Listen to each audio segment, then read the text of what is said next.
Welcome to the deep dive. Great to be here. So today we're digging into a pretty significant group from Los Angeles history, the Rollin 60s Neighborhood Crips. Right. A name many people might recognize, but maybe don't know the full story. Exactly. And for this deep dive, we're mainly looking at their Wikipedia entry as a starting point, sort of a foundation. Go. Our mission, really, is to pull out the key info, get a sense of their history, their impact. Sounds good. It's about understanding the shape of this group, within the bigger Crip context in LA itself. Okay, let's kick off with the basics. Origins, identity, where and when did they start? Well, the source is 1976, Hyde Park area of LA.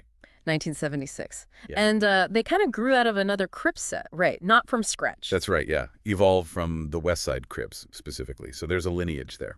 Interesting. And it's not just an LA thing anymore, apparently. They've spread. Yeah, the entry mentions they've popped up in other U.S. cities, too, which is pretty common for larger, more established gangs. Right. Shows a certain level of reach, I guess. Yeah, definitely. It speaks to how these local groups can sometimes, franchise out almost. And ethnicity.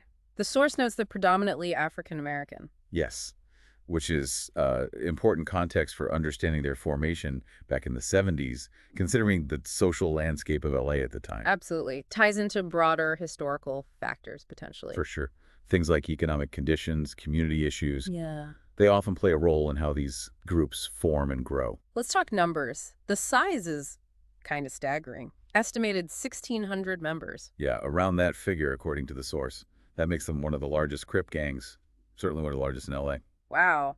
1,600. That Yeah. implies a pretty significant presence, doesn't it? Absolutely. That kind of number means a major footprint in certain neighborhoods and, requires some level of internal structure to even function. How do they identify themselves? Any specific symbols? The entry mentions they use logos from sports teams, interestingly, like the Seattle Mariners or the Chicago White Sox. Huh. Wonder why those specific teams. It's often kind of arbitrary, adopting a symbol, maybe for the colors, maybe the letters. It becomes an in-group signifier, a way to show allegiance without being too overt sometimes. I see, like a visual code. Exactly. And, of course, there's graffiti that's mentioned, too. The classic territory marking. Yeah, it's about claiming space, setting messages, just making their presence known visually. Standard practice, really. Okay, so moving on to the heavier side of things. The criminal activities listed are pretty extensive. Yeah, the source provides quite a list. What does it say? Let's see. Racketeering, murder, drug trafficking, arms trafficking, auto theft, armed robbery, burglary, extortion, fraud. I mean, it covers a lot. Wow. Yeah, that's a wide range. It paints a picture of a pretty diversified criminal enterprise, if you can call it that. The racketeering part seems significant. Suggests organization, maybe? It definitely can, yeah. Racketeering usually implies a pattern of criminal activity, often coordinated. It's not just random acts, it's more systematic. Exploitation, control over territory, that sort of thing. Right. And how about their relationships with other groups, allies, rivals? Well, the source names the Rollin 40s and Rollin 90s Neighborhood Crips as allies. So connections within the broader Crip umbrella. Okay, sticking together based on maybe geography or shared history, perhaps? Could be. These alliances can shift, but yeah, based on location, history, maybe even leadership ties. Strategic, And the rivals, obviously the Bloods, that's the classic one. Yes, the Bloods rivalry is foundational, but it also mentions specific Crip rivals, Hoover factions, and the 8-Tray Gangster Crip, or 83 GC. Ah, so internal Crip conflicts too. It's not monolithic. Not at all. That's crucial. The idea of just Crips versus Bloods is way too simplistic.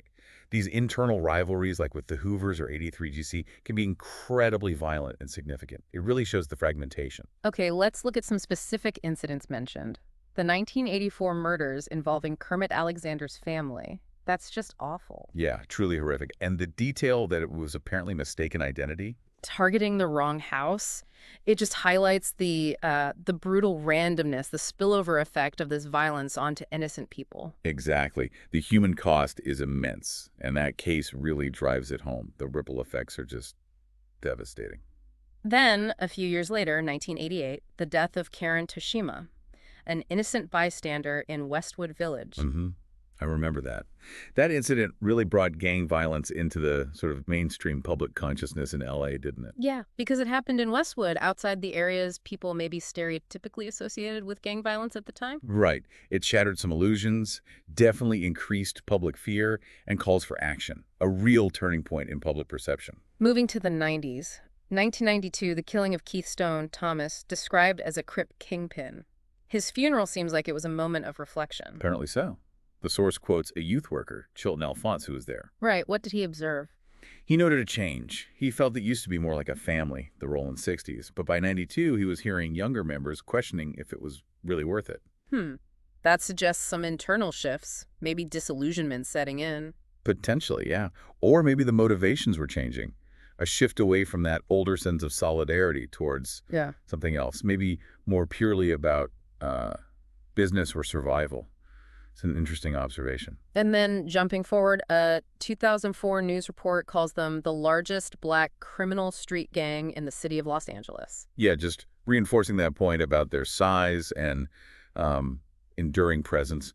Clearly still a major factor in the city's landscape well into the 2000s. The entry also mentions some notable individuals associated with the gang. That adds another dimension. Nipsey Hussle, for instance. Right, a very well-known figure. Yeah. Musician, businessman, community activist, but also identified as a member. Yeah, and the source notes he was arrested in June 2023 for an alleged leadership role. It's complex, given his public image and community work. Extremely complex. His story raises so many questions about identity, change, the ability to move beyond past affiliations, or maybe the difficulty of it. His efforts were visible, but so were the continued allegations. Yeah, it's a tough one to reconcile. Then there's Eugene Big U Henley. Another significant name. Music exec, father of an NFL player. Diane Henley. His story has some major turns, too. Arrested back in '91, big drug sting, served a long sentence. Right, and sources at the time apparently saw him as a potential leader, a key figure in the Rollin 60s. But then he gets out in 2004, starts a nonprofit, Developing Options, Inc., aimed at helping the community. Yes, it seems like an attempt to, turn things around, give back. But then, rearrested just recently, March 2025, serious allegations, running a mafia-like racket. Well, it underscores how incredibly difficult escaping that life can be, even after years away and visible efforts to change direction.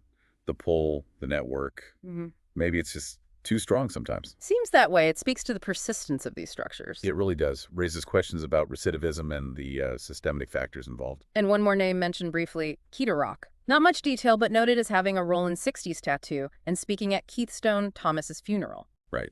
Small detail, but significant. The tattoo is a permanent mark of identity.